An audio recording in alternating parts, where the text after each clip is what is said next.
श्री सुक्तम्।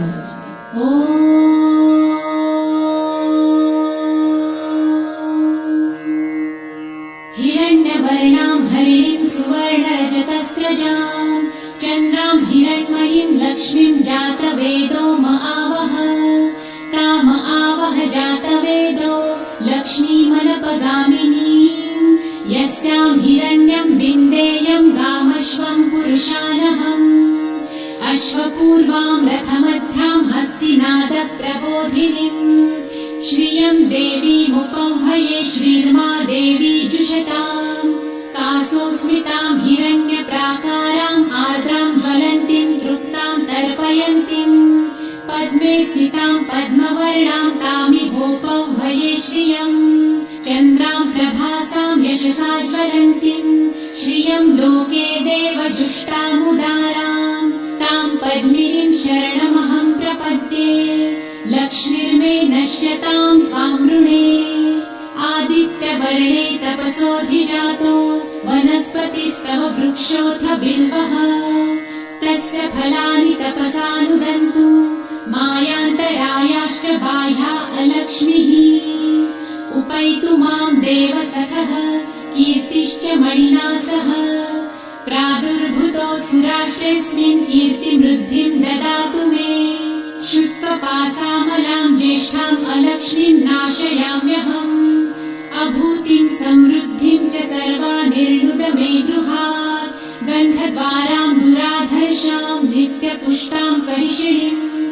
ईश्वरीं सर्वभूतानां तामिहोपह्वये श्रियम्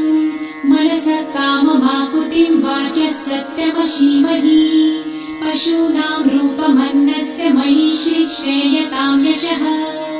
कर्दमे प्रजाभूता मयि सम्भव कर्दम श्रियं वासय मे कुले मातरं पद्ममालिनीम् आपसृजन्तु सिद्धानि चित्रितवस मे गृहे निज देवीं मातरं श्रियं वासय मे कुले आर्द्रां पुष्करिणीं पुष्टिपिङ्गलां पद्ममालिनीम् चन्द्रां हिरण्मयीं लक्ष्मीं जातवेदो आवह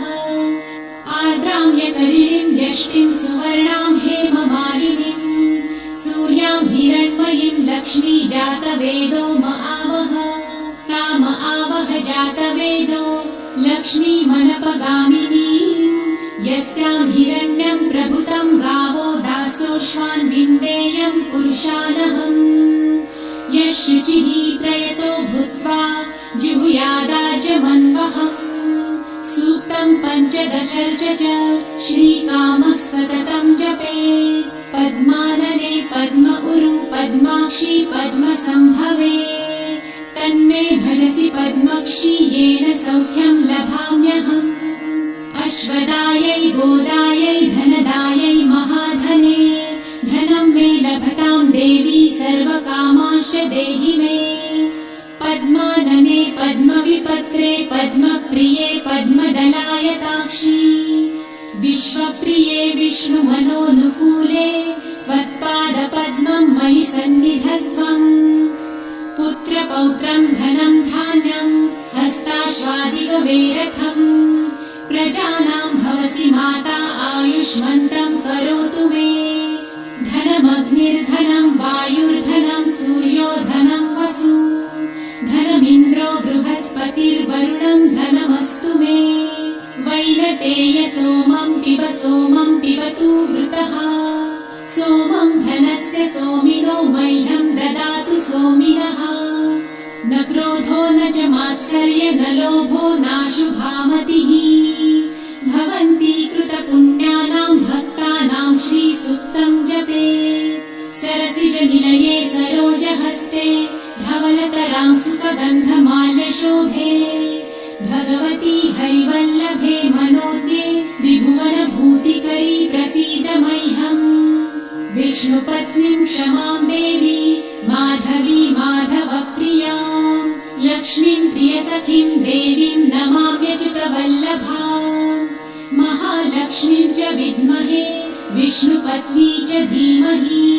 तन्नो लक्ष्मी प्रचोदयात् श्रीवर्चस्वमायुष्यमारोग्यमाविधाचोभमानं मह्यम् प्रजायते धान्यं धनं पशुं बहुपुत्रलाभं